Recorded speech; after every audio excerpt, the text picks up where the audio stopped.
Peyvənd vuruldu deyə bir uşaq autizm olmur. Çox təəssüf ki, bitki ilə xərçəng müalicəsi yoxdur. Uşaq yarımçıq doğulubdur, beyin zədələnməsi yaşayıbdır. Reabilitasiya olunmaq yerinə 17 adda dərman istifadə edir. Biz buna qızılca peyvəndini elətdirmədik. Sabah hamiləliyin ilk 3 ayında, 4 ayında məxmərək keçirdi. Amma məxməri hamiləlikdə keçirsə şikəst uşaqda olacaq.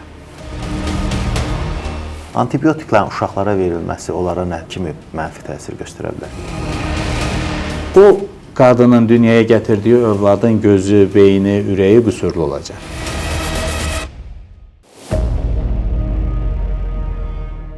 Salam dostlar, hər vaxtınız xeyir olsun. Demə YouTube kanalında Sağlam Həyat layihəmiz davam eləyir. Bugün ən çox valideynlər bu videoya baxmalıdırlar, çünki uşaqları üçün faydalı məlumatlar əldə edə biləcəklər. Çünki qonağımız pediatr uşaq həkimi Kamil Şərifovdur. Kamil bəy, xoş gördük sizi. Xoş gördük. Necəsiz? Çox sağ olun, siz necəsiniz? Yaxşı olasınız. Bizim kanalda, baxmayaraq ki, bizim tanışdığımız bir neçə il bundan əvvəldə, amma ilk dəfə olaraq biz sizinlə müsahibə alırıq. Ona görə istəyirəm ki, tamaşaçılar qısa olaraq sizi tanısınlar. Adım Kamil Şərifovdur. Tibb Universitetini 2006-cı ildə Azərbaycanda bitirmişəm, fərqlənməklə bitirmişəm. İnternaturamı Azərbaycanda aldım. 2011-16-cı illərdə Marmara Universitetində uşaq xəstəlikləri uzmanlığı təhsili aldım. 17-20-ci illərdə də yenə Marmara Universitetində neonatologiya və riskli uşaqların izlənmə üzrə ikinci uzmanlıq təhsili aldım. 2006-dan sayarsaq 20 illik həkimlik təcrübəm var. Bunun 13 ilini İstanbulda oldu. 2 dəfə uzmanlıq təhsili aldım. Özət olaraq belə deyim də, son 2 il yarımdır Leyla Medikal Centrin Pediatriya Mərkəzinin rəhbəri olaraq fəaliyyət göstərirəm. Təşəkkür edirik. Çox sağ olun. Kamil bəy, elə bir başa düşdüm ki, o deyirlər, həkimlər həmişə oxuyurlar. Yəni, neçə il təhsil eləyir bu? 14 il. 14 il təhsil almışsınız. 14 il tibb təhsil aldıq, amma həkimlikdə, tibbdə təhsil bitməz. Bitməz. Çünki hər şey dəyişir. Yenilənir. Mən ən axırıncı diplomumu 2020-ci ildə aldım. Bu 6 ildə çox şey dəyişdi. Ona görə vaxtaşırı təkmilləşdirmə kurslarına, xaricdə kurslara qatılırıq və ölkədə də indi bizim bir dərnəyimiz var, Milli Pediatriya Dərnəyi. Yəni, belə deyim də, pediatriyanın dar sahələri deyirlər. İxtisas uzmanları və sayılıb seçilən pediatriya uzmanları ilə birlikdə açdıq, bu dərnəyi qurduq və ölkədə də böyük konferanslar 500-600 nəfərin qatılımı ilə həkimlərə, həm də bu, belə deyim də, diplomdan sonraki təhsilin davamına da dəstək oluruq. Bu kursları veririk biz hal-hazırda. Bəli. Kamil bəy, bax, indi suallarımıza keçəcəyik. Suallarımıza keçməmişdən qabaq məndə bir sual yarandı, istər-istəməz. Bax, məsələn, indi tibb hər gün inkişaf edir, hər gün yeni kəşflər olur və yaxud da yeni texnologiyalar çıxır. Bir 10 il, 5 il bundan qabaq müalicə, belə deyək də, metodlarından imtina eləmək doğrudurmu, yoxsa yeni üsul daha yaxşıdır? Məsələn, tutaq ki, biz uşaq olanda gedirdik, can həkimi deyirdilər, terapevt deyirdilər, heç pediatr biz tanımırdıq. Bəli. Baxırdı, üzümüzə şikayətlərimizi dinləyirdi, bizə hər hansı bir nəsə yazırdı. İndi necədir? Yəni, pediatriya ilə, yəni belə deyək də, xüsusi bir bölmə kimi fəaliyyəti və yaxud da inkişafı daha çox geniş yayılması nə dərəcədə uşaqlar üçün faydalıdır? Ümumiyyətlə, indi pediatriya ümumi bir başlığı altındadır. Pediatriya özü də 15-16 parçaya bölünübdür. Yeni doğulmuş körpələr, neonatologiya, bu başqa bir vahiddir. Sən 24 həftəlik doğulmuş bir uşaqla, 600 qram doğulmuş bir uşaqla, 3 kilo doğulmuş bir uşağı eyni tərəziyə qoya bilərsənmi? Bunların fiziologiyası, patologiyaları tamamən fərqlidir. Bir günlük uşaqla 3 kilo doğulmuş, 1 yaşında uşağı eyni tərəziyə qoya bilərsənmi? Tamamən fərqli xəstəlikləri, fiziologiyası fərqlidir. 3 yaşında uşaq fərqlidir, 6 yaşında yeniyetmə fərqlidir, yeniyetməlik sonrası dönəmlər fərqlidir. Ona görə pediatriya da bölünübdür. Sonra pediatriyanın dar sahələri var. Ağciyər xəstəlikləri bir başqa sahədir. Əvvəl bir dənə uşaq həkimi hər şeyə baxırdı. İndi artıq elə deyil axı. Nevrologiya başqa bir sahədir. Bədəndə gedən kimyəvi reaksiyalar. Bir uşaq doğulur, uşaq həkimi vaxtında bir dənə sadə topuq testi göndərir. biotindaz çatışmamazlığının diaqnozu qoyulur, bir dənə tabletka başlayırsan, normal həyatına davam edir. 6 ayda diaqnozu qoyanda, 1 yaşında diaqnozu qoyanda artıq beyin getmiş olur. Bundan sonra bu uşaq ömür boyu əziyyət çəkir, nevroloji problemlərlə bəzən yatağa bağlı qalır. Ona görə pediatriya çox geniş bir sahədir.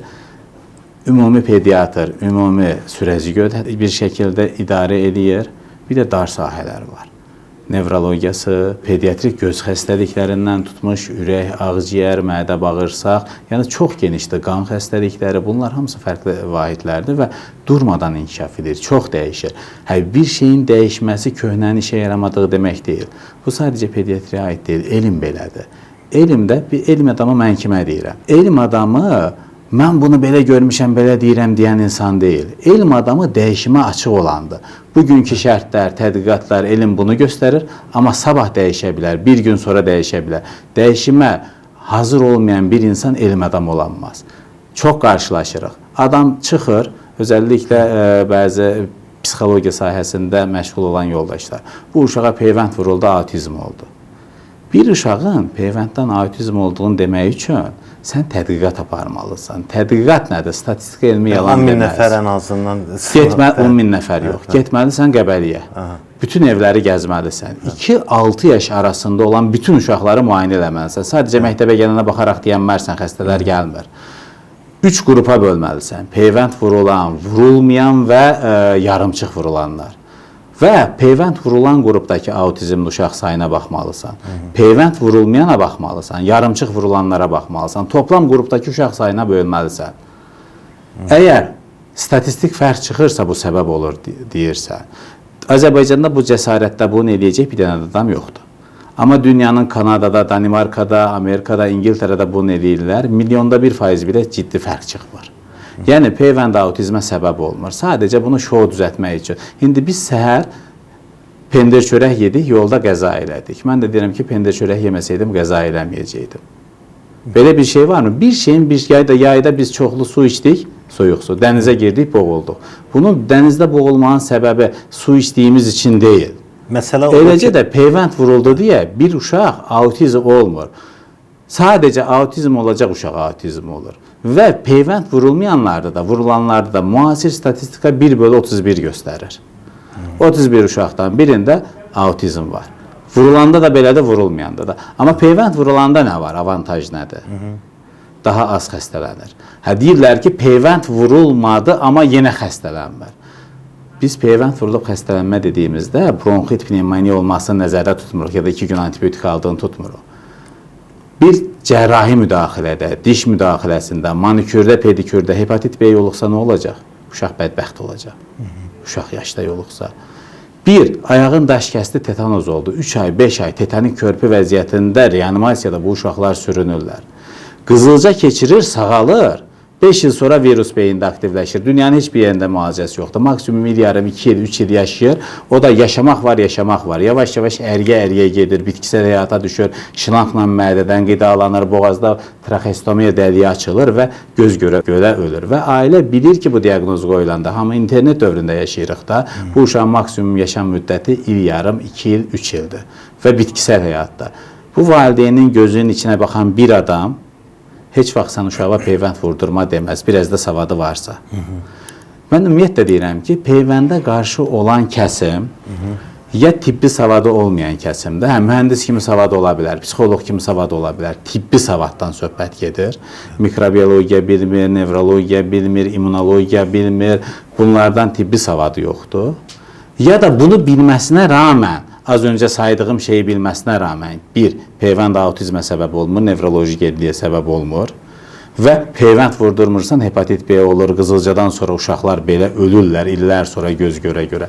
Ya da bir su çiçəyi keçirir, səpki çıxır gözündə, korneyada, kör oldu, gözü itirdi.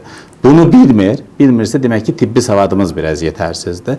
Bilə-bilə bunu peyvəndin autizmə səbəb olmadığını bildiyi halda, bilə-bilə bunu demirsə də biraz orada məncə vicdani sorunlar var, problemlər var. Ya da reyting xətrinə bunu eləyir. İndi deyəcəksiniz ki, reytinglə nə əlaqəsi var? Bir professor elmi bir mövzu paylaşır. Onu neçə adam izləyir? Az. Az. Bir dənə komediya filmində ya da komediya səhnəsində ərin qadın aldatması, qadının gərin qaynana problemləri nə qədər izlənir? Milyonlarla. Bunu bildiyi üçün şou düzəltmək üçün. Şayələr də həmçinin. Təbii ki. Xüsusilə tiplə bağlı məsələn şayələr, məsələn tutaq ki, soda için arıqlayın, nə bilim, yoxdur, hər hansı bir xəstəliyini sağalsın. Bu tipli videolar, məsələn, baxıram, milyonlara izlənib. Ya da otla kanser müalicəsi. Mən məsələn, əvvəl, mən də boynumu alıram, fəaliyyətimə başlayan dövrlərdə təzə-təzə YouTube-a belə, məsələn, qulaqdan eşitmə videolar hazırlayırdım. Amma bir neçə ildən sonra mən baxdım ki, bunların bir tibb əsası yoxdur. Və mən bunu bir nəfərə deyərsən, gedər, içər başqa cür, ya ölər, ya nəsə eləyər. İnsanlar sadəcə olaraq soda için xərçəyinə xilas olun və yaxud da nə bilim, videoya 2 milyon baxılır. Amma məsələn, tutaq ki, məsələn, peyvəndlə bağlı bir dənə maarifləndirici video hazırlayaq ki, uşaq niyə görə peyvənd olunmalıdır falandır, çox az izlənir. İzlənməz. Burada da məsələ biraz da elə bir ki, cəmaatın maariflənməsinə düşür ki, bax, bu tipli həkim, mütəxəssis videolarını daha çox paylaşmaq lazımdır, daha çox like eləmək lazımdır. Valideynlər bir-birinə bu Türkiyə çarə tamamilə, yəni bilirəm, başa düşürəm ki, ta qədimdən bəri Türkiyə çarələrlə insanlar sağalıb, zəncəfillə falan, bəsməkən. Amma bəzi şeylər var, siz dediyiniz kimi, Qızılcanın verdiyi millət kosmosa gedir, biz hərə yerimizdə sayırıq. İndi burada məsələ nədir? Mən biraz kobud çıxacaq, onu deyəcəm. Mən bir həkiməm və də təcrübəli həkim olduğumu düşünürəm. Çünki aldığım təhsil, keçdiyim yol bunu deməyə yetər. Mən sosial mediada, telefon önündə, kompüter önündə, YouTube'da, Instagram'da, TikTok'da baxarkən nə görürəmsə bilsizmi? Bir çox insan çıxıb sadəcə ağzına gələni danışır. Danışdığı şeydən özün fəlsəfəsindən, riyaziyyətindən xəbəri yoxdur. Nə danışdığını özü də bilmir, əzbərləyib danışır. Və çox təəssüf ki, insanlar da baxırlar ki, yaraşıqlı ya da gözəl bir insan, qəşəng geyinibdir, gözəl danışır, diksiyası da yerindədir. Deyirlər ki, bir misal var ya, biraz kobud çıxacaq, avazın yaxşıdır, bir də kəşki oxuduğunda Quran olaydı. Yəni, belə, burada sadəcə dini şeylərə toxunmaq istəmirəm, yəni ki, pis məqsədlə demirəm, sadəcə saxtakarları ifşa eləmək üçün deyirəm. Əsas məsələ burada odur, avaz deyil, oxuduğun məğzidir. Ona görə çox təəssüf ki, bitki ilə xərçək müalicəsi yoxdur. Amma onun altına yorumlar gəlir, önə çıxır, daha çox izlənir, daha çox yorum gəlir və ümid tüccarlığı deyə bir şey var. İnsanlara ümid satmaq tibbdə çox təhlükəli bir şeydir. Sən qızıl zamanı itirirsən. O gün bir uşaq gəlib çox duyğulandı. Uşaq yarımçıq da olubdur, beyin zədələnməsi yaşayıbdır. Reabilitasiya olunmaq yerinə 17 adda dərman istifadə edir. Bu uşağa eləyəcəyin tək bir şey var ilk bilirdə. Dəmirin vermək, D vitamini vermək və reabilitasiya eləmək.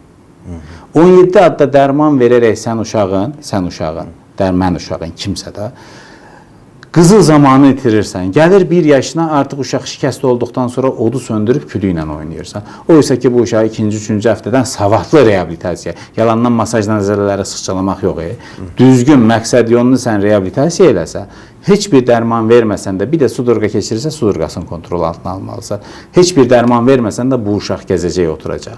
Amma sən qızıl zamanı itirirsən, reabilitasiya eləmirsən, beyində o mərkəzlər ölür. Belə bir misal verim sizə. Ocaq sönübdür, balaca bir qıvılcım var. Sən onu üfürüb yandıra bilirsən, ocaq təkrar. Amma o qıvılcım da söndükdən sonra sən ancaq kül üfürə bilərsən. Heç bir işə yaramaz. Ona görə bəzi şeyləri vaxtında, zamanında eləmək lazımdır. Və ona görə mən bəzən kobud davranıram, bəzən sərt çıxışlar edirəm. Bir uşağın həyatını qurtarmaq üçün. Əgər bu uşağa kamil doktor baxsın deyə yox, zaten zərin qədrin zərgər bilir, xalqın gözü tərəzidir. Burada kim nə deyilsin, Türklər demiş, er ya da geç hər şey ortaya çıxır. Amma o ortaya çıxana qədər insanlar onun fərqinə vardığında artıq qatar keçmiş olur, uşaq şikəst qalmış olur. Çox təəssüf ki, qızıl zaman getmiş olur. Ona görə insanların bəzən kiminsə quyruğuna basmağın xətrinə də olsa, özvə düşman qazanmağın xətrinə də olsa, insanlara həqiqəti bir şəkildə demək lazımdır. Kamil doktor, onda bax belə bir sual qoyaq ortalığa. Yeni doğulmuş uşaq 6 ayına qədər və yaxud da 1 yaşına qədər hansı müayinələrdən keçməlidir və yaxud da hansı peyvəndlər olunmalıdır? Yeni doğulmuş körpə bir kərə evə gedərkən çəkitkisinə baxırsan, sarılığına baxırsan. Ona görə ged 15 gün sonra gəl demirsən. 1-3 gün içərisində təkrar həkim görür uşağı. Çəkisinə baxır, qidalanmasını dəyərləndirir, ümumi aktivliyini dəyərləndirir. Bir problem yoxdursa, 15-ci günə doğru təkrar bir daha görürsən. Çünki bir sarılıq yüksəlir, uşaq kernikterusdan şikəst olur. Bədbəxt oldu, getdi, ömür boyu yatağa bağlı qalacaq bu uşaq. Ailə fərqində deyilsə, görmürsə. Ailə də çox vaxtlardan bilsin ki, tibbi savadı yoxdur ki, ailənin həkimlər belə bəzən görsən ki, gözdən qaçıra bilir. Sadə bir çəkitkisi, uşaq gedir, yaxşı qidalana bilmir. Ağlayır, deyirlər qazı var, qaz dərmanı verirlər. Oysa ki, bu qidalanmır, aclıqdan ağrıyır. Çəkitirirmi? Çəkitirəndə nə itirir? Bədəndən çox su harda olur? Qanda. Qan qatılaşır. Beyinə bir tromb atdı mı? Bədbəxt oldu. Heç tromb atmadı, şəkər düşdü, beyin şəkərlə qidalanır. Uşaq beyində zədələndi mi? Ömür boyu bədbəxt oldu, yatağa bağlı qalacaq. Bir sürü problem yaşayacaq uşaqda. Çəkirdi qidalanmasını, çəkitkisən, sarılığını dəyərləndirirsən təkrardan 2-3 gün içərisində. 15-ci gündə bu həftəsinə uyğun böyüyürmü? Hər gələndə gözündən tutmuş cinsiyyət orqanına qədər uşağın hər yerinə baxmaq lazımdır. Bəzən gözdən bir şeylər qaçır. Birinci ayında butçanaq ultrasəs müayinəsi. Bir displaziya var erkən. 3-cü ayda yox ha, 1-ci ayda. Bəzi həkim yoldaşlar da 3-cü ay deyə fikirləşir. Çünki ciddi bir displaziya var. Sən 1-ci aydan 3 aya qədər qızıl vaxtını yetirirsən ki, vaxtında pavlik bandajını al da bu xəstəni. 2-ci ayda peyvəndlər başlayır. Peyvəndlər olmazsa olmazdır. Çünki bir dənə tibbi müdaxilədə, manikürdə, pedikürdə bir hepatit B yoluxur. Mövzunu dəyişdirməyək, daha sonra bu mövzuya gələcəm. Peyvəndlər başlayır. Yəni peyvənd, mənəmlə hansısa bir adam kalstok geyinib bir auditoriyanın önündə çıxış edir, deyik, baxsana nətər auditoriyanın önündəydi, amma danışdığı görsən ki, sadəcə elmə əsası olmayan boş danışır. Kim nə deyirdisə, peyvənd sənsə, bax, vurdurmazsan, bir dənə tibbi müdaxilədə hepatit B olsa bu uşağın fikirləşək ki, qız uşağıdır. Olacaq, sabah bunun hamiləliyi necə olacaq? Sən bugün dünyaya gətirdiyin qız uşağın sabah hamiləliyin fikirləşmək məcburiyyətindəsə. Hansı peyvəndlərdir oradakı? Normal 2-ci ayda vurulacaq peyvəndlər pnevmokokdur. Pnevmokoku pnevmoniyaya görə vurmursan, sepsis meningitə görə vurursan yeni doğan dönəmdə, daha doğrusu 2 aylıq dönəmdə. Çünki bir pnevmokok meningiti deyək ki, 2 həftə yatdı xəstəxanada müalicə oldu. Sabah kar olsa nə olacaq? Aparatla gəzəcək bu uşaq. Yəni ən çox qorxduğumuz ağırlaşmalarından biri budur. Həyati təhlükə xaricində. Normal 6-lı peyvənddir, heksa dediyimiz peyvənd. Artıq onu dövlət verdiyi üçün adını deyə bilərik, bu bir reklam deyil. Bir də rotavirus peyvəndi. İçində göğüs kürək var, difteriya var, tetanos var, polimiyelit var. Belə deyim də, bu peyvənddir. Normal bu peyvəndlər vurulur. Bir də meningit peyvəndləri var, normal təqvimdə olmayan ki, mənim məsələn pasiyentlərimin böyük əksəriyyəti bunu vurdurur. Nəyə görə? Çünki insanlar zaten xarakteri tapan şeydir. Mənim yanıma gələn insan mənim xarakterdə, mənim dünya görüşdə olan insandır. Açır, oxumağı sevir, mübahisəyə. Biz az öncə nə dedik? Elm adamı kimdir? Bir şey bilən adam deyil. Yeniliyə hazır olan, fikrin yeri gəldiyində dəyişdirən. Siz deyirsiniz ki, qatıq ağdır, mən deyirəm ağdır. Sabah bir dənə ultra bir şey şüanla baxanda məlum olur ki, bu boz rəngdəymiş. Sən demə bizim gözümüzdə yanılğı deyirlər də, illüziya ilə biz bunu belə görürük. Yəni bu ola bilər. O zaman onu qəbul eləməlisən. Çünki elm bunu göstərirsə ki, belədir. Mən fikrimi Kamil doktor fikirlərin dəyişdirməsi lazımdır. Bahadır müəllim fikirlərin dəyişdirməsi lazımdır. Fikirdən fikrə keçdi. Yəni peyvəndlər olunur. Sonraki izləmdə mütləq uşağın izləminə görə. Bəzən uşaq gəlir, bir ayında deyirsən heç bir şey yoxdur. 3 ayında nevroloji inkişaf ayına uyğun getmir. Deyirsən ki, bunu bir beyin ultrasəs müayinəsi eləyək, nevroloji dəyərləndirmədən keçirək. Bunlar zamanla çıxa biləcək şeylərdir. Olmazsa olmazımız topuq testidir. Topuq testi, adı topuq testidir. Bilirsiniz də, eşitmişsiniz çox güman ki. Topuq testi olmazsa olmazdı. Nəyə görə? Bir biotindaz çatışmamazlığı topuq testində çıxır. Sadəcə sən skrininglə qoyub bir dənə biotin tabletka başlayırsan normal insan olur. Yoxsa serebral iflic olur. Bir anadan gəlməz o. Sən ilk bir ayda, ay yarımda müalicə başlayırsan sizin kimi, bizim kimi müəllim olur, həkim olur, injiner olur, mühəndis olur. Amma sən onun diaqnozunu 2 ay yarımda qoyanda bu uşaq çox təəssüf ki, mən bunu tibbi termin olaraq söyləyirəm. Debil olur, imbesil olur, yəni tibbi termin olaraq söyləyirəm də, argo mənada söyləmirəm. Nevroloji inkişaf çox ciddi şəkildə geridə kritinizm deyirik də, kritinizm olur bu uşaqlar. Ona görə topuq testi olmazsa olmazdı, təkrar vurğulayıram. Yəni izləmdə sizin bir həkiminiz olur, ayına uyğun şəkildə sizdən gərəkən müayinələri eləyir. Ehtiyac olanda analiz istəyir. Mən uşaqlardan standart hər uşaqdan hər dəfə gələndə analiz istəməyə də qarşıyam. Ümumiyyətlə mən belə fikirləşirəm ki, bir insanın bədən tamlığına mütləq tibbi göstərişi olmadan toxunmamaq lazımdır. Nəyə görə? Peyvənd mütləq tibbi göstərişdir. Sən apendisit olubdur, bu mütləq tibbi əməliyyat olacaq. Amma hər dəfə gələndə gərəksiz yerə qan alma. Bəzən görürsən ki, ailələrimiz gəlir, çox pimpirikli olur. Ay doktor, heç biz bunun bu ay qanına baxmamışıq. Mən öz təqibimdə olan uşaqlardan xəstə deyilsə, problem deyilsə, topuq testi normal çıxıbsa, heç bir il boyunca uşağı deşib qan da almıram. Sadəcə qızdırma çıxar. Qızdırma ilə gələn bir uşaqda da nəyə baxıram? Uşağın ümumi vəziyyəti yaxşıdırsa, aktivliyi normaldırsa və peyvəndləri vurulursa və ailəni mən tanıyıramsa, ailəyə güvənirəmsə, yeri gələndə gecənin üçündə mən bundan əlaqə saxlaya bilirəmsə, acil durumlarda səhv bir şey eləməyəcəksə ailə, heç ondan da çox vaxt analiz istəmirəm.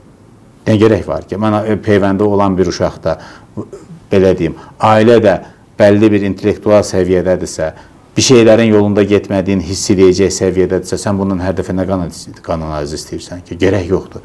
Hə, ildə bir dəfə check-up eləyərsən, ildə bir dəfə dəmirinə, B12-sinə, O-suna baxarsan bu ana, D-sinə baxarsan bu. Amma 2 ayda bir D vitamini baxılmasını da mən çox saçma görürəm. Yəni bu da doğru bir yanaşma deyil. Nə qədər valideynlər dediklərinizə əməl eləyir Azərbaycanda? Statistika var mı sizdə? Azərbaycanda statistika fərqli bir şeydir. Mənim təcrübəmdə olan fərqli bir şeydir. Çünki mənim zaten qəbuluma gələn, mənim izləmimdə olan kəsim kimdir? Ağla, belə deyim də, qaranın fərqində olan, aradakı o incə bir xəttin fərqində olan bir kəsimdir. Təbii ki, mənim yanıma gələn, düzənli təqibimdə olan, belə deyim də, bu maddi imkan olaraq yox. Az öncə dediyim ki, yeniliyi qəbulləmə, yeri gələndə öz səhvin başa düşən mənasında deyirəm də, dünya görüş mənasında deyirəm. Qonşu Fatma Gül xalıya inanan yox, həkimə inanan adamlar. Bu kəsimdə mənim pasiyentlərimin 99% deyərəm ki, buna rəayət edən kəsimdir. Zaten buna rəayət etməyən kəsim bir dəfə gəlir, bir daha gəlmir ondan sonra. Çünki görür ki, bu doktor fərqli dünya görüşündə olan. Məsələn, mənim, belə deyim də, təqibimdə, yenə çox vaxtda bu psixoloqlar peyvəndə qarşıdır. Amma mənim təqibimdə onun üzərində psixoloq var ki, övladını gətirir, mənə peyvənd vurdurur. Mən özüm vururam peyvəndini. Şəxsən özüm vururam. Nəyə gətirirəm? Amma normalda psixoloqları hamı bilir ki, bunlar peyvənd qarşıda bir, belə deyim də, bir məsləkdir deyək ki, az öncə dediyim səbəbdən də psixoloq tibb universiteti bitirmir axı. Psixoloq psixologiya bitirir, o sosial bir elmdir. Bizim dediyimiz mövzulara çox hakim deyirlər. Mən də psixoloqun bildiyi bir çox şeyi bilmirəm, mühəndisin bildiyi bir çox şeyi bilmirəm də. Hərənin öz sahəsi var. Amma adam psixoloqdur, biz görüşənə qədər, tanış olana qədər qatı peyvənd qarşıdaydı, oturduq, söhbət elədik, indi peyvənd təbliğatçısı olub. Hardan çıxıb o söhbət, məsələn ki, o psixoloqlara hardan gəlib o fikir ki? Bu fikir hardan gəlib?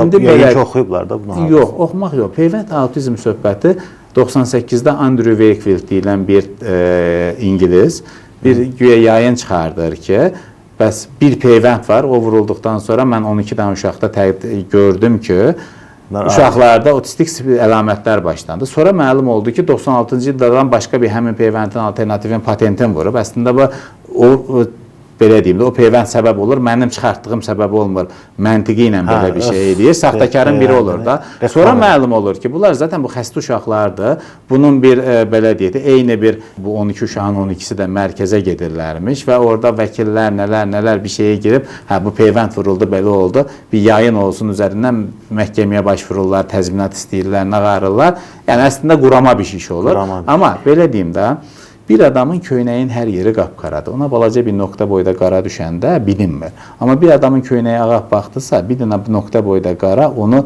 artıq ləkə kimi görünür orada. Ona görə zaten boğaza qədər çirkəb abartmış bir insanın bir dənə də xırda çirkin bir hərəkəti çox diqqət çəkmir. Amma ömür boyu belə alnı ağ olan insandan xırda bir dənə xoşa gəlməz hərəkət, ağzından çıxan bir kəlmə cəmiyyətdə ciddi sensasiya doğura bilir. Problemin qaynağı budur. Yəni peyvənd autizmə səbəb heç bir şəkildə olmur. Məsələn, tutaq ki, bir indi valideyn səhlənkarlıq eləyir və yaxud da nə bilim maarifli olmayıb da, yəni məlumatlı olmayıb, tutaq ki, uşağını o 2 ayında, 3 ayında qızılcaya qarşı ya südçəyə qarşı peyvənd elətdirməyib. İndi gəlib uşaq çatıb 12 yaşına və yaxud da 13 yaşına. İndi elətdirə bilərmi onu? Təbii ki, yaşa uyğun var da. İndi belə deyim, 2 yaşda vurulacaq peyvənddən, belə deyim, sadəcə aselülər pertuzis üzərindən gedək. Uşaq yaşda vurulacaqla, böyük yaşda vurulacaqlar konsentrasiya fərqi olmaqla vurula bilir. İndi belə danışaq ki, bizim bir övladımız var, qız balamız var. Buna heç bir peyvənd elətməmişik. 12 yaşı var. Biz buna qızılca peyvəndini elətdirmədik. Sabah hamiləliyin ilk 3 ayında, 4 ayında məxmərək keçirdi. Qızılca peyvəndinin içində bilirsiniz də svinka, parotit və məxmərək də var. Bəli. O qadının dünyaya gətirdiyi övladın gözü, beyni, ürəyi qüsurlu olacaq. Az mı görmüşük belə analar? Və yaxud da Sən özü 12 qızılca- yaşında da olsa o peyvəndi elətdirməlisən. Çünki evlənmədən öncə əgər təbii yolla məxmərək keçirməyibsə elətdirməlisən. İndi bizdə kişilərdə məxmərək riskli bir xəstəlik deyil. Qadınlarda da deyil. Amma məxmərək hamiləlikdə keçirsə şikəst uşaq doğulacaq. Ona görə bütün cəmiyyətə, bütün dünyada məxmərəkdən peyvənd vurulur. Sırf o bir dənə uşaq şikəst olmasın deyə, görmə qüsurlu, beyin qüsurlu, serebral iflic, ürək qüsurlu doğulmasın deyə sən hamıya vurursan. İndi sən 2000-dən uşaqdan topuq testi götürürsən ki, bir dənə anadan gəlmə zob diaqnozu qoyasan. 2000 uşaqdan zob üçün boşuna götürürsən, amma bir uşağın həyatını qurtarırsan. Cəmiyyətə bir kritin, nevroloji, yenə tibbi termin olaraq söyləyirəm, bir debil vətəndaş qazandırmamaq üçün. Ona görə bəzən deyirlər, biz verdik bir şey çıxmadı. Ya çıxarsa, mənim bir dənə hadisə anladım, bir qadın uşaq dünyaya gətiribdi. Buna bir tibbi müdaxilədə hepatit B yoluxur uşaq vaxtı. Hamiləliyi çox problemli keçir, stres anlamında problemli keçir. Uşaq doğulur, bizdə də var axı gizlətmə demirlər. Evlənir, sonradan məlum olur, 1 milyon dənə problem yaşayır. Qadın mənə dedi ki, öz valideynlərlə əlaqədar, gorbagor olmuşlar, mənə vaxtında peyvənd vurdursaydılar, mən indi bu qarşı tərəfin əlində belə qalmazdım, bilmirəm, uşağıma da yoluxacaq, yoluxmayacaq. Öz atasına, anasına gorbagor olmuşlar, mənə bu günə qoydular. Sırf ağızdan dolma, kimsə peyvənd nəyəsə səbəb olur dediyi üçün. Mənim özümə bir övlad atası ilə, anası ilə əlaqədar belə bir şey dedi. Və o qadının evlənib gedibdir. O ailənin içərisində həm sosial tərəfdən övladına ki, yoluxacaq, yoluxmayacaq qorxusu, hamiləlikdə nə qədər stres yaşadığını bilirsinizmi? Və orada evlənibdir, qarşı tərəf bizdə də indi qadını biraz gəlini var da küçümsəmək. Bir də belə bir şey olunca necə olur? Onun yaşadıkları. Ona görə bizi izləyənlər, ailələr, bunları bilməsi lazımdır. Bunun fərqində olması lazımdır. Sən vurdurduğun peyvənd autizmə səbəb olmayacaq. Amma vurdurmayasan, qızıva sabahların manikürdə, pedikürdə hepatit B yoluxacaq, hamiləlikdə 1 milyon problem yaşayacaq. 30 il sonra sirroz olacaq, qaraciyər xərçəngi olacaq, bir sürü şey başına gələcək. Ya da heç o vaxta ehtiyac yoxdur. Dənizə getdi, ayağın daş kəsdi, oldu tetanos. Tetanos necə ağır bir xəstəliksə bilirsinizmi? Aylarla reanimasiyada tetanik körpü, qıc olmalar, adam başına gəlməyən qalmır. Bir vərəm meningitindən danışım sizə. BCG peyvəndi vurulmur. Vurduğun sən vərəm peyvəndi vərəmdən qorumaqdan çox ağır vərəm formalarından, meningitdən, disminəmələrindən qorumaq üçündür. Bir vərəm meningiti nələr çəkir reanimasiyada. Sağalandan sonra da, aylarla müalicələr alır, sudurqalar, sağalandan sonra da nevroloji defisit qalır bu uşaqlarda ciddi mənada. Niyə vurdurmursan ki, peyvəndin ağızdan dolma durumları, bilgilərə görə? Kamil bəy, bəs peyvənd vurulan zaman uşağa hər hansı bir nəsə ola bilərmi? İndi peyvənd dərmandır, təbii ki. Peyvənd dərmandır. Sən iynəni vuranda şoka düşmür antibiyotiki. Düşür. Önləm alıb vurursan da, xəstəxanada vurursan, göndərmirsən, müdaxilə edirsən. Ona görə də peyvənddən öncəsi xüsusi bir qan analizinə də ehtiyac yoxdur. Həkim müayinə edir, ciddi bir xəstəliyi yoxdur. Yəni, yüngül qripsə buna peyvənd olmaz. Bu pneumoniya keçirib də buna 1 ay peyvənd vurmaq olmaz. Bunu sadəcə vurmaq istəməyəndə, xəstəni başından eləyən yoldaşlar deyə. Pneumoniya sağalıb 5 gün sonra vur peyvəndi. Nə problem var ki orada? 1. Peyvənd vurulur, yarım saat, 20 dəqiqə, 1 saat o mərkəzdən ayrılmırsan. 2. Yerli reaksiyalar. İynəni vurduğun yerdə qızarıqlıq, şişlik ola bilərmi? Bu hər iynədə olmurmu? Peyvənddə də ola bilər. 3. Axşamına temperatur çıxa bilər. İndi sən fikirləş ki, mikrobun bir parçasını bədənə yeridirsən, temperatur çıxardır. Uşaq axşam narahat olur. Mikrobun özü bədənə girsə o mikrob nə edir? Bir dənə ölü mikrobun bir proteinin verirsən bədənə. Bir də bu məntiqlə baxmaq lazımdır. Məsələn, biz meningit peyvəndləri vururuq. Mən ailəyə deyirəm ki, 3 gün sizin nəyi var yerləyəcək? Niyəsə bilsinizmi? Peyvənd özü belə çox ağırdır. Uşaq bayağı bir bədəndə stres verir. Amma mən ona yaxın meningit xəstə, meningokoksemi görmüşəm, o peyvəndi vurulan meningiti. Demək olar ki, hamısı ölübdür. İçində yaşayanlarda Allah ağır getməsin, adam deyir ki, kəşki ayağım qırılıydı, əlim qırılıydı, bu uşağı müdaxilə edəcək qədər gücüm olmayaydı, xəstə olaydım, eləyənməyəydim. Beyninə qanıyır, böyrəyinə, böyrək üstü vəziyə qanıyır, adrenal qanama. Bu uşaqlar normal bir uşaq olmurlar heç vaxt. Ona görə Yəni təbii ki, bətərin bətəri deyilən bir şey var. Sən gündə 10 kilometr gəzirsənsə, bir dəfə ayağına daşdı deyəcək. Bu ola bilər. Amma oturanda obezitədən, gəzməyəndə osteoporozdan evdə başına nələr gəlir. Bunun bənzətmə olaraq söyləyirəm. Ona görə hər bir dərmanda olduğu kimi peyvəndində ola bilər, temperatur çıxarda bilər, qızdırma ola bilər. Amma sabah meningit olub, pnevmokok meningitindən sonra kar olmaqdansa, ki, pnevmokok meningitindən ölənlər də olur. Ondansa elə qızdırması çıxsın 1-2 gün, sonra keçib geçsin də. Bu daha yaxşıdır. Yerində qızarıqlıq, şişlik olsun. Bətərin bətəri deyilən bir şey var. Güvənlik mövzusuna gəldiyimizdə, peyvəndlər sağlam insana vurulur. Dərman xəstəyə vurulur. Xəstəyə risk zaten xəstədir. Hər şey, hətta faz 3 mərhələsində olan dərmanları belə eləyə bilərsən. Yəni təbii ki, ailədən danışılaraq verilə bilər də. Çünki başqa dərman yoxdur.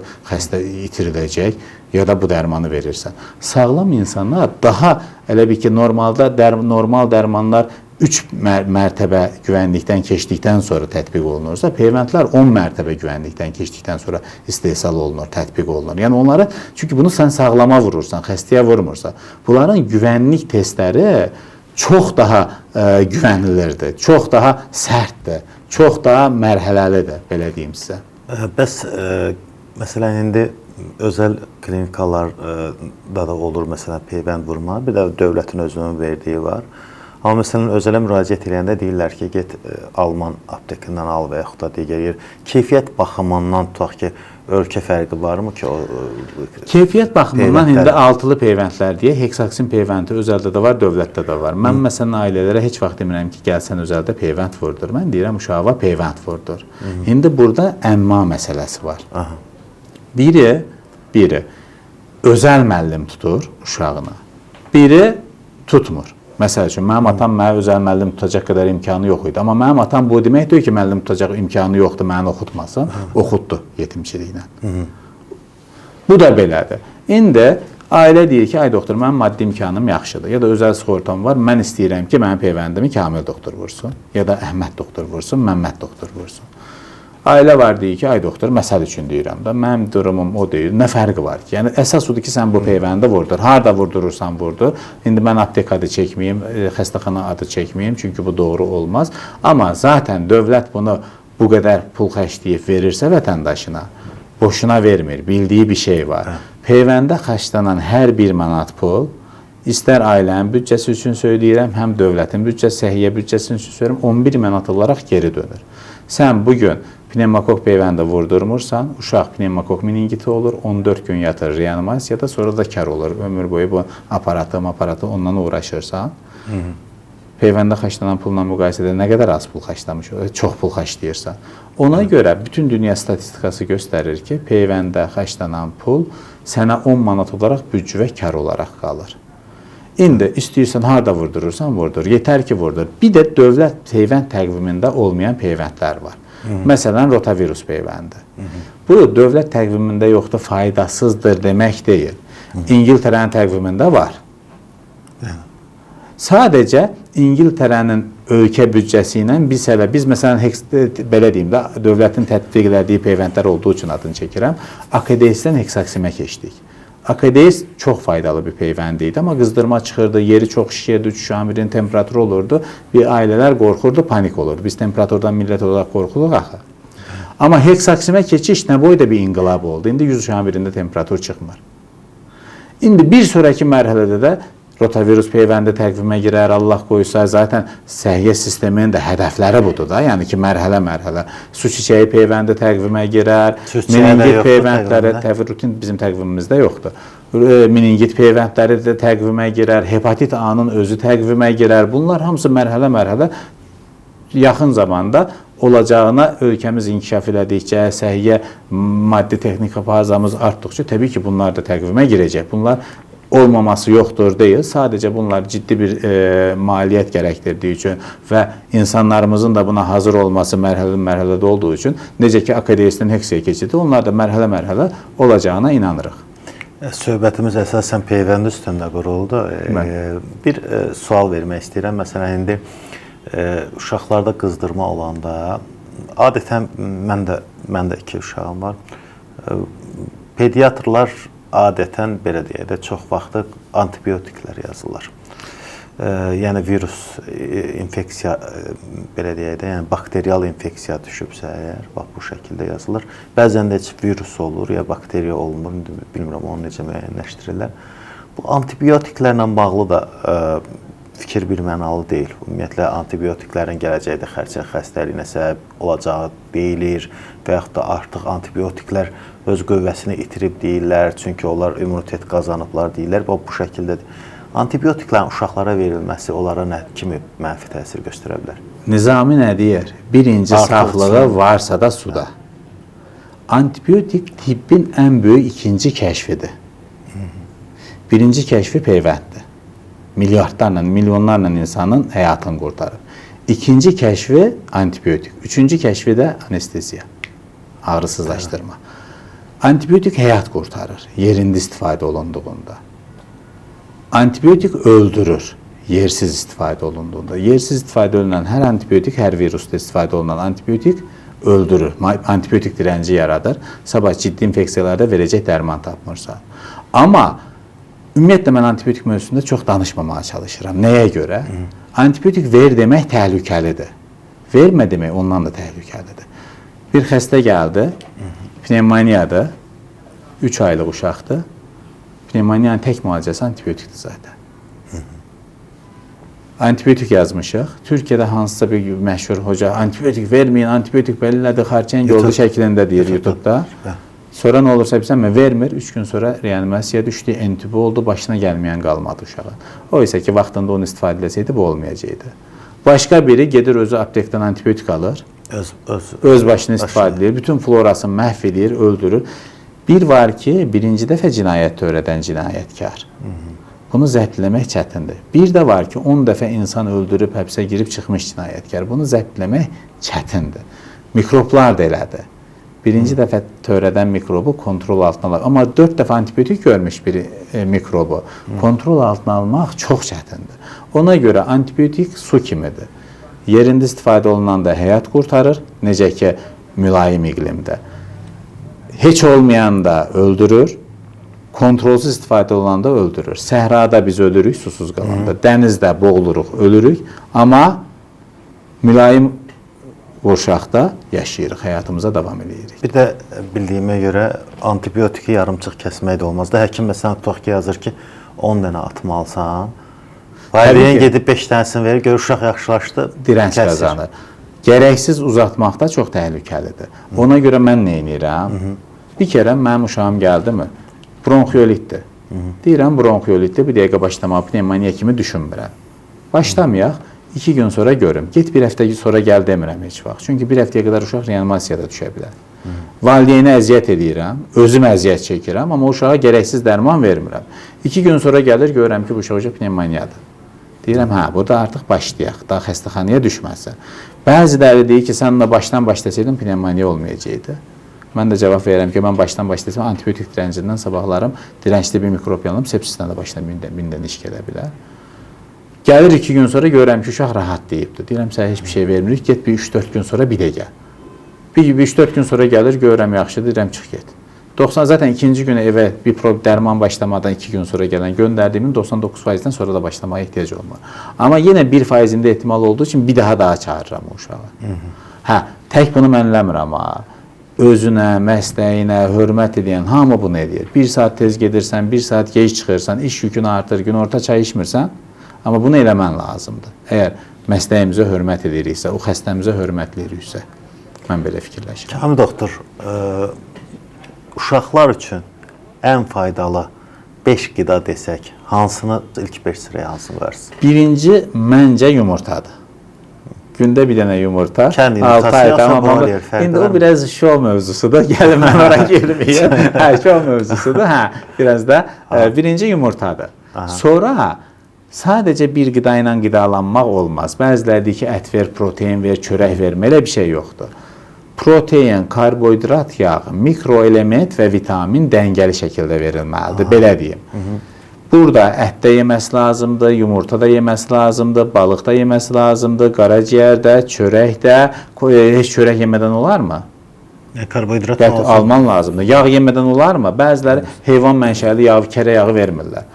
Necə beyni inkişaf edəcək? Ötəşləmirdi, onu da Təbii ki, beyni inkişaf eləməyəcəyin əsas. Ona görə dəngəli şey. Bəziləri bütün günü vitamin verir. Deyir ki, meyvə faydalıdır, sadəcə meyvə yesən.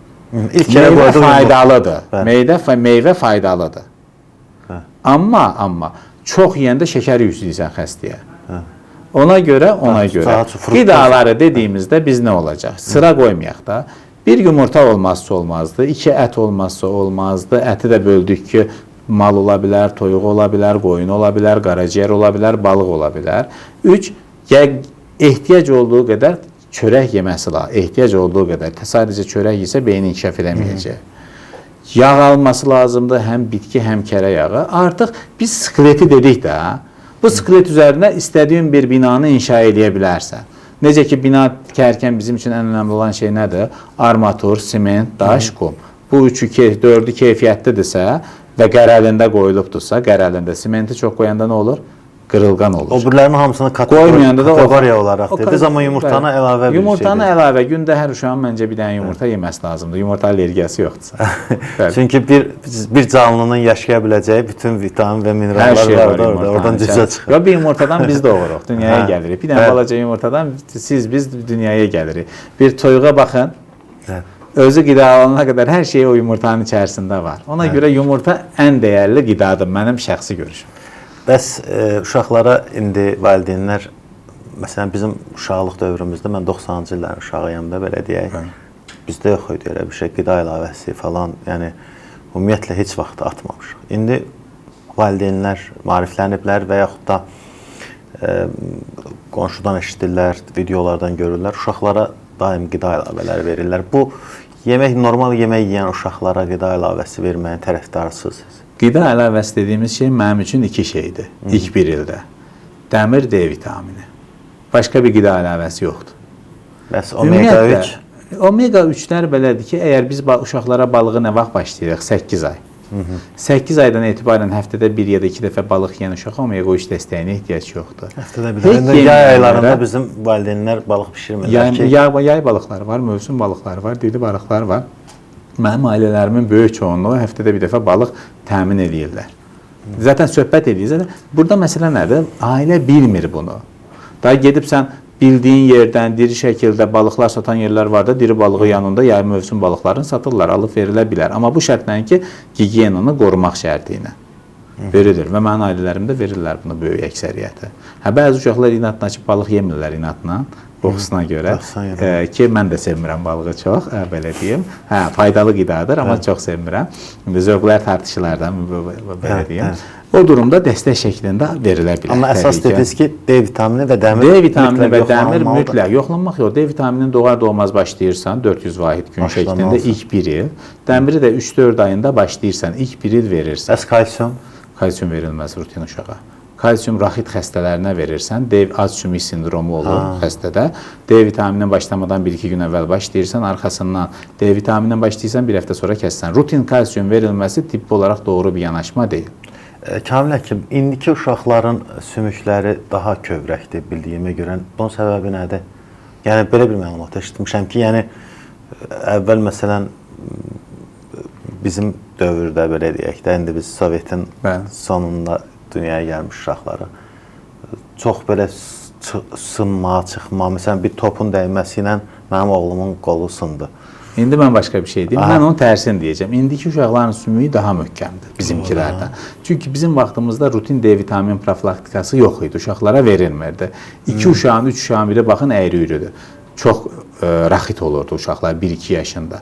Amma indiki uşaqlara demək olar ki, hamıya D vitamini verir və sümükləri bizdən daha sağlamdır. O vaxtda uşaqların qolu ayağı qırılırdı, indi də qırılır. Bu qırılma zaten travma aldı, top dəydi, qırıla bilir. Bəzi insanlar var, çox qırılğan olur. Bu durumlarda qırılğan sümük sindromu deyirik də. Onunla gedən kollagen defektləri, fibrilin defektləri və başqa bir sümük yumuşaqlığı ilə gedən xəstəlik varmı, yoxmu onu araşdırırsan. Amma yüksəkdən düşdü, kəskin travma aldı, ciddi bir travma aldı, sümük qırıla bilər. Yəni burada bir belə problem yoxdur. Amma indiki uşaqların sümüyü 100% mənim yaşımda, mənim dönəmdə olan bizim uşaqlığımızla müqayisədə daha möhkəm və daha sağlamdır. Təkrar olsun. Elədir. Çünki bizim dövrümüzdə bütün uşaqlar olmasa da 3 uşaqdan biri, 4 uşaqdan, 5 uşaqdan biri raxid olurdu. Çünki rutin ilk 1 il, 2 ildə D vitamini istifadəsi olunmurdu. İlk 1-2 il bədənimizin ən önə qızıl zaman dediyi bəyəxlarım. Qızıl zamanıdır. İlk 1 ildə dəmir çatışmamazlığı yaşayan uşaqların zəka balları yaşamayanlardan çox daha aşağı olur. Çünki beyində gedən bütün kimyəvi reaksiyalar dəmir alacılığı ilə gedir. D vitamini ilk 1 ildə yaşayan, 2 ildə yaşayan uşaqlar daha çox sümüyəyidir. Nəinki daha böyük yaşlarda. Bax, indi mən sonuncu bir sualımı verim. Bir valideynlərə məsləhət örnək kimi.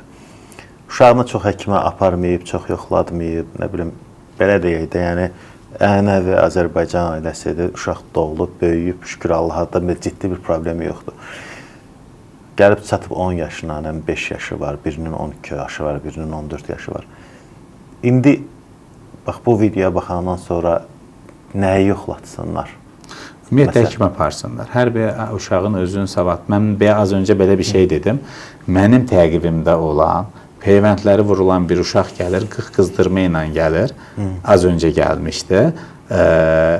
Belə deyim, gəlmədən öncə bütün peyvəndlərin özüm vurmuşam. Qızdırma ilə gəldi. Heç bir analiz istəmədim. Sadəcə temperatur düşürücü istifadə edən qrip olub getdi. Dedim, get. Sadəcə müayinə elədim, dərman yazdım. Həmin qızdırma ilə əsəsə gəlsəydi o uşaq, peyvəndsiz bir uşaqdırsa, mən ondan ən azından bir qan dəyərlərinə baxacaqdım. Bundan baxma gərəksimi görmədim. Çünki mən ailəni tanıyıram. Ailənin fərqində olduğunu, nə vaxtı mənə zəng edəcəyin ya da mənim köməkçimə zəng edəcəyini bilirəm. Uşağı peyvəndləri olub dəmir kimi bir uşaqdır. Buna heç analizə ehtiyac yoxdur. Ona görə ailə gəlib analiz verməsin. Həkim müayinə eləsin, ehtiyac görsə istəsin, ehtiyac görməsə istəməsin. Bir dənə də mən sənə bir tamaşaçılara, mən orada yorumlara gələcək bir yorumun cavabını verim. Bizim vaxtımızda heç nə peyvənd yox idi, nə dərman yox idi. Biz indiki nəsildən daha sağlamıq. İndi onlara cavabı belə verib. Sizin vaxtınızda bir qadının 17, 18, 20 dənə uşağı olurdu. Yeniyetməlik yaşında 5 dənəsi, 6 dənəsi, 8-i qalırdı. Qalanı ölürdü. Biri qızdırmadan, biri nədən, biri nədən. İndi bir qadının 1 ya da 2 uşağı olur. Demək olar ki, 99% də yaşayır. Sizin vaxtınızda təbii seçmə var idi, içlərindən sağlamlar qalırdı. İndi amma süni seçmə gedir. Hətta təbii yolla hamilə qalanmayan qadınlara süni yolla hamilə qalıb, bədəni heç hamiləliyə uyğun olmayan qadınlar bile 23-24 həftəyə qədər uşağı bir təhər gətirir, yarımçıq uşaq doğulur ortaya, bir sürü problemlərlə qarşılaşır. Ona görə vaxt və zaman dəyişir, şərtlər dəyişə bilir. Biz Bahadır müəllimlə bugün oturub bu mövzuları söhbət edirik. Sabah bəlkə şərtlər dəyişdi, başqa mövzuları söhbət edəcəyik. Bunlar dəyişə bilər. Tibbi baxım da elədir, insan da elədir. Təbii ki, 100 dənə uşaq doğulur, bunun içərisindən 50'si qalır, 70'i qalır, 30'u itirilirsə, o sağlamlar qalacaq. 100 uşaq doğulur, bunun 100'ü də yaşayırsa, bu xəstələr də yaşayır. Təbii ki, bu xəstə, zəif uşaqların da baxımı daha çətin olur. Daha xüsusi qayğı gərəkdirir. Və bu uşaqlara da, bu bizim üz tutmaqdakı məqsədimiz nədir? Sabahlarım bu uşaqlar qızıl zaman itirilib, problemlə yaşayan, indi hamımız bir qonşumuza, çevrəmizə, kəndimizə baxaq, 1 milyon dənə problemli uşaq var. İnandırın ki, onların ən az 70-80% vaxtında müdaxilə olunsaydı, düzgün olunsaydı, sənin kimi, mənim kimi burada oturub bugün müsahibə verirdi ya da müsahibə alırdı. Kamil bəy, çox təşəkkür edirəm. Həqiqətən də belə deyək, dolu insansınız. Yəni hər mövzuda ətraflı izahat verirsiniz. Çox sağ olun. İnanıram ki, bu müsahibəmiz çox izlənəcək və inşallah növbəti müsahibələrimiz də olar müxtəlif mövzularda. Əslində mən düşünürdük ki, bir 20-25 dəqiqəlik biz müsahibə eləyək, amma artıq operatorumuzun dediyinə görə 50 dəqiqə bizim müsahibəmiz olur. Yəni bu ondan asılıdır ki, siz maraqlı danışırsınız, siz daha belə deyək də insanlara başa salacaq tərzdə danışırsınız. Yəni biz istəyərik ki, sizinlə növbəti mövzularda da müzakirə aparaq. Təşəkkür edirəm, çox sağ olun gəldiyinizə görə. Məncə siz maraqlı suallar verirsiniz. Sir sizdədir. Əziz dostlar, videomuzu bəyənməyi, paylaşmağı unutmayın. Açıqlama hissəsində Kamil bəyin öz sosial şəbəkə hesablarının linklərini qoyacağım. Oradan girib həkimin digər videolarını izləyə bilərsiniz. Eyni zamanda aşağıda gördüyünüz nömrə ilə əlaqə saxlayıb qəbuluna da yazılmaq mümkündür. İzlədiyiniz üçün təşəkkürlər. Qaraciyər sirrozuna aparır. Maarifləndirici video ilə qarşınızdayıq. Yəni bir saçdan ötürü həyatı məhv eləməyə dəyərmi?